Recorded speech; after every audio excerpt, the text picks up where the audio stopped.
ভগৱন্তৰ পৰম মংগলময় বাগ্ময় মূৰ্তি, যাক শ্ৰদ্ধা সহকাৰে ভক্তি সহকাৰে দৰ্শন কৰাৰ লগে লগে, যাক শ্ৰদ্ধাপূৰ্বক ভক্তি সহকাৰে সেৱা কৰাৰ লগে লগে, যাক শ্ৰদ্ধাপূৰ্বক পাঠ কৰাৰ লগে লগে, যাক শ্ৰদ্ধাপূৰ্বক ভক্তি সহকাৰে কীৰ্তন কৰাৰ লগে লগে কলিযুগৰ মনুষ্যৰ আজন্মৰ পাপবিলাক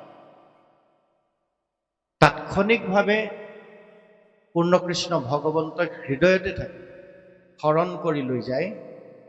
তেনে গহন শাস্ত্ৰ, তেনে কলিযুগৰ মলমতী লোকসকলৰ মনৰ মল, দেহৰ মল ত্যাগ কৰি জীৱক পুণ্যাত্মালৈ ৰূপান্তৰ ঘটাব পৰা এনে এখন আধ্যাত্মিক জ্ঞানেৰে পৰিপুষ্ট দৰ্শন গ্ৰন্থ হ'ল শ্ৰীমদ ভাগৱত।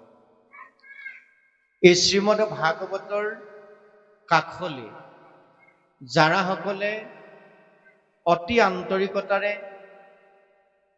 অতি শ্ৰদ্ধাৰে, ভক্তি সহকাৰে, কায় বাক্য মনেৰে এই ভাগৱত স্থানত উপবিষ্ট হ'ল,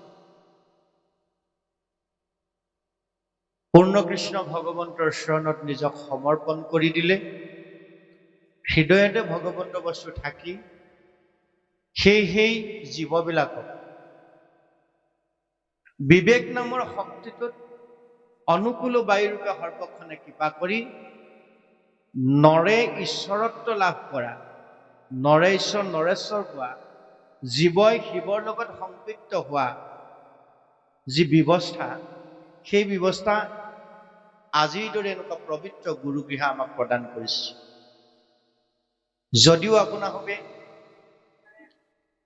নিতাই পুখুৰী নগাঁৱৰ এটি অতি পিছপৰা অঞ্চলৰ পৰা ভাগৱত পাঠ আৰু পৰ্যালোচনাৰ বাবে আমাক আপোনালোকে আমন্ত্ৰণ কৰি আনিছে।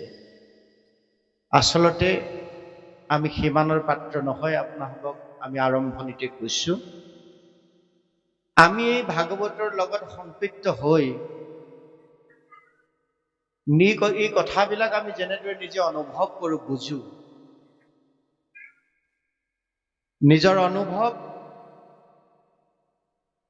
আৰু বুজা কথাখিনি মাত্ৰ আপোনালোকৰ লগত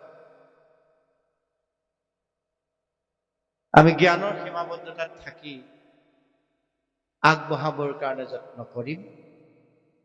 কোনোবাখিনি যদি আমাৰ অনিচ্ছাকৃতভাৱে বহা দুটা অপৰাধ ৰৈ যায়, সৰ্ব অপৰাধ সৰ্বদোষ, আপোনালোকৰ পুত্ৰবৎ স্নেহেৰে সৈতে, ভাতৃবৎ জ্ঞানেৰে সৈতে আপোনালোকে আমাক নিশ্চিত ক্ষমা দিব। আমাক উদযাপন সমিতিৰ ফালৰ পৰা এষাৰ কথা কোৱা হৈছিল যে একাদিক্ৰমে 1 ঘণ্টামান পাঠ হওক, তাৰপিছত ব্যাখ্যা হ'ব।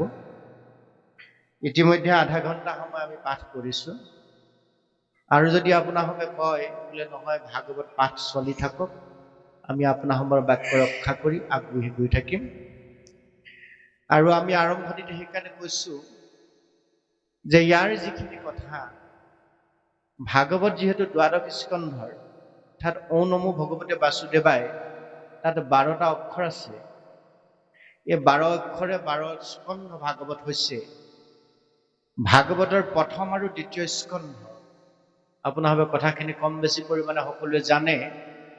ভাগৱত প্ৰথম আৰু দ্বিতীয় স্কন্ধ আমাৰ মনুষ্য অৰ্থাৎ কলিযুগৰ মলমতী লোকসকলৰ দেহৰ মন, মলৰ মন দূৰ কৰা সেই দুটা হ'ল অধ্যায়, প্ৰথম আৰু দ্বিতীয় স্কন্ধ। সেইকাৰণে ভাগৱত মূৰ্তি বৰ্ণনাত কোৱা হৈছে যে প্ৰথম দ্বিতীয় স্কন্ধ চৰণ দুটয়। তৃতীয়ৰ পৰাহে ভাগৱতৰ আচল কাহিনীভাগ আৰম্ভ হৈছে, য'ত সৃষ্টি বৰ্ণনাৰ কথা জড়িত হৈ আছে। আৰু যেতিয়ালৈকে আমি আমাৰ মনৰ মল, দেহৰ মল দূৰ কৰি ভাগৱতৰ অমৃত কথা অৰ্থাৎ কৃষ্ণ কথা শ্ৰৱণ কীৰ্তন কৰিবৰ কাৰণে নিজক প্ৰস্তুত কৰি এই পবিত্ৰ তীৰ্থস্থানত উপবিষ্ট কৰাব নোৱাৰি, তেতিয়ালৈকে কিন্তু এই যে আপোনালোকে 24 ঘণ্টা আজি ভাগৱত পাঠ আৰু পৰ্যালোচনা অনুষ্ঠান পাতিছে, এই 24 ঘণ্টা নালাগে, 4 দিন অহোৰাত্ৰভাৱে নালাগে, 7 দিন নালাগে, বছৰ বছৰে অনুষ্ঠান পাতি থাকিলেও কিন্তু একো কামত নাহিব। যদি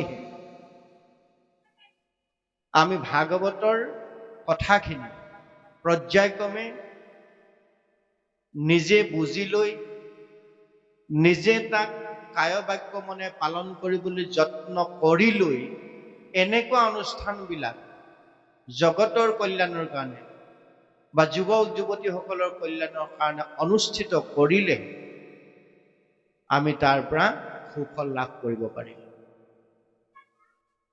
সেইকাৰণে ভাগৱতত শ্লোকভাগীত খুব সুন্দৰভাৱে এটা কথা কৈছে, অৰখত চতুৰ যিটো জন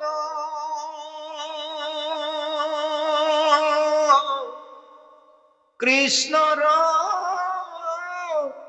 চৰণে দিয়া মন পৰম সন্তোষে পিয়ুক ৰসয় অমৃত। পৰম সন্তোষে ৰস পান কৰিব পাৰিব সেইসকলে যিসকল ৰসত চতুৰ। কি ৰসত চতুৰ? কি ৰসত চতুৰ বুলি ক'লে? ঈশ্বৰ কৃষ্ণৰ প্ৰেম অমৃতময় ভক্তি ৰসত যিসকল চতুৰ, যিসকলে অনুষ্ঠান দেখাত দেখি পাতিছে। আমাৰ কাষৰ নামঘৰটোত, তাৰ কাষৰ নামঘৰটোত, তাৰ কাষৰ নামঘৰটোত, অৰ্থাৎ আমাৰ গাঁওখনত, ওচৰৰ গাঁওখনত, তাৰ আগৰ গাঁওখনত যোৱা বছৰ তাৰ আগ বছৰ এনেকে পাতি আহিছে কাৰণে আমিও আমাৰ নামঘৰত অনুষ্ঠানভাগ পাতিব লাগে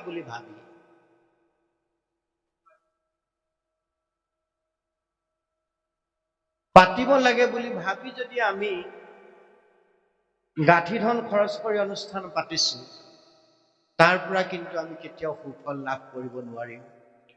মই কথাখিনি যিকেইটা কথা কম খুব স্পষ্টভাৱে কওঁ প্ৰভুসকল, মোৰ কথাত তেৰা বেকা নাই, একদম চিধাকে কওঁ। আপোনালোকে যদি অকণমান মনোকষ্ট পায় বা আপোনালোকে বেয়া পালে মোক পোনপটীয়াভাৱে ক'ব। কাৰণ আজিৰ পৰা 550 বছৰ আগতে কৃপালগুৰু শংকৰদেৱ, তেৰাৰে প্ৰপন্ন ভক্ত বোৱাৰপুৰ মাধৱদেৱ, আমাৰ অসমীয়া জাতিৰ প্ৰাণ প্ৰতিষ্ঠাতা দুজনা গুৰু, এই দুজনা গুৰুৱে 4 বেদ 14 শাস্ত্ৰ 17 পুৰাণৰ সাৰমথি 6খন নিগম গ্ৰন্থ আমাক দিলে। সেই 6খন নিগম গ্ৰন্থ হ'ল কীৰ্তন, দশম, ঘোষা আৰু ৰত্নাৱলী, গীতা আৰু ভাগৱত।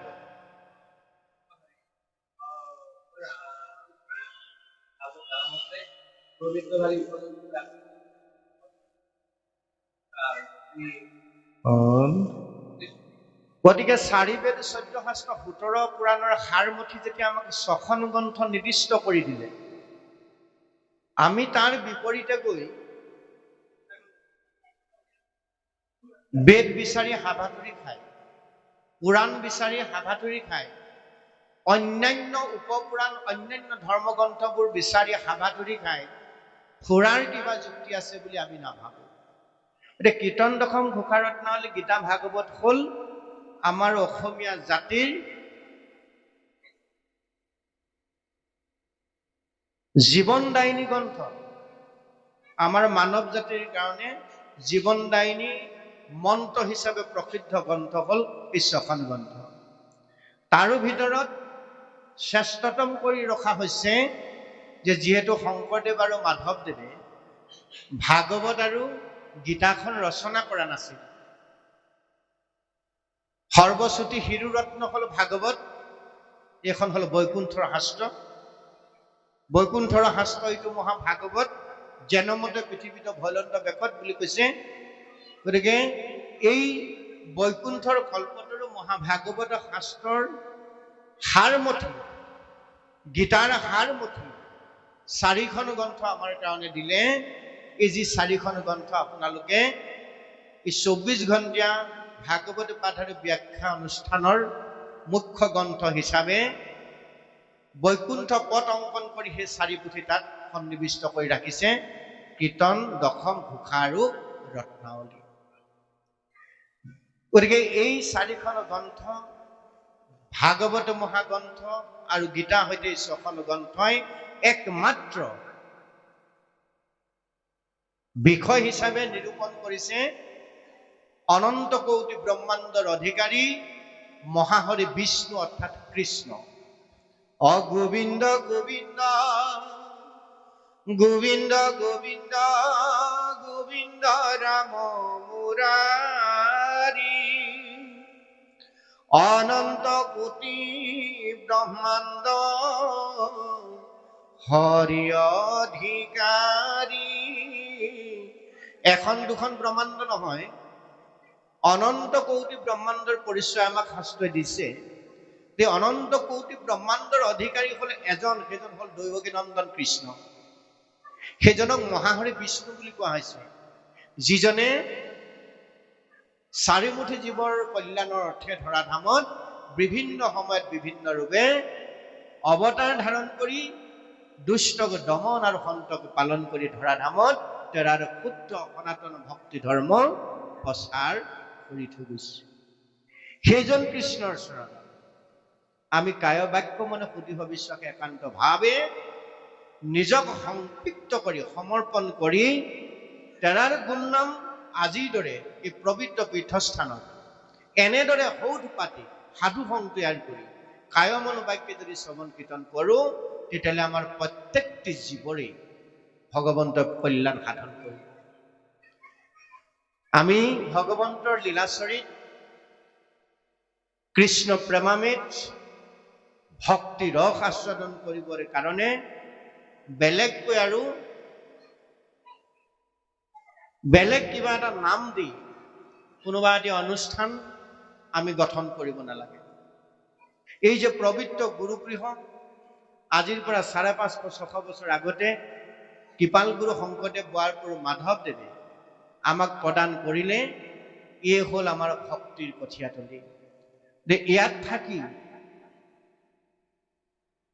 আমি সকলোৱে একেলগে ভগৱন্তৰ গুণচৰিত কায় বাক্য মনে মনত ৰাখিব। এইটো কিন্তু মুখ্য কথা, কায় বাক্য মনে সুদৃঢ় বিশ্বাসে যদি ল'ব পাৰো, তেতিয়াহ'লে আমাৰ প্ৰত্যেকটি জীৱৰেই কল্যাণ সাধন হ'ব ই নিশ্চিত।